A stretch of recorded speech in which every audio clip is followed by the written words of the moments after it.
1935 के अधिनियम द्वारा स्थापित संघीय व्यवस्था में अवशिष्ट अधिकार किसको दिए गए थे? 1935 देखिए 1919 के एक्ट में, 1919 का जो एक्ट था, उस 1919 के एक्ट में विषयों का बंटवारा दो सूचियों में था। एक थी आपकी संघ सूची और एक थी आपकी प्रांतीय सूची। संघ सूची और प्रांतीय सूची। प्रांतीय सूची में कितने विषय थे? प्रांतीय सूची में थे बताओ 50 विषय, और संघ सूची में कितने विषय थे? 47 विषय। ये तो 1919 में विषयों का बंटवारा दो सूचियों में। और 1935 के एक्ट में, 1935 के एक्ट में विषयों का बंटवारा 3 सूचियों में हो गया। कौन सी? संघ सूची पहले थी, राज्य सूची भी पहले थी, एक नई सूची आ गई संवर्ती सूची। नई सूची कौन सी आ गई? संवर्ती सूची आ गई। और संवर्ती सूची कहां से ली गई है? कमेंट करके बताओ। संघ सूची कनाडा से, संवर्ती सूची कहां से? कमेंट करके बताओ। और संवर्ती सूची में कितने विषय थे? 36। राज्य सूची में कितने? 54। और संघ सूची में 59 विषय थे 1935। अब पूछा है ऐसा कोई विषय जो इन तीनों सूचियों में नहीं था, वो था अवशिष्ट सूची में।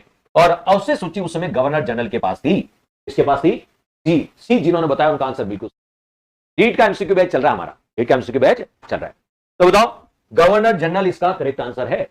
1935 के एक्ट में अवशिष्ट सूची गवर्नर जनरल के पास होती थी। और वर्तमान में अवशिष्ट सूची किसके पास होती है? वर्तमान में संघ सरकार यानी केंद्र सरकार के पास होती है, और उसमें कानून संसद बनाती है। और अवशिष्ट सूची वर्तमान में कौन से अनुच्छेद में है?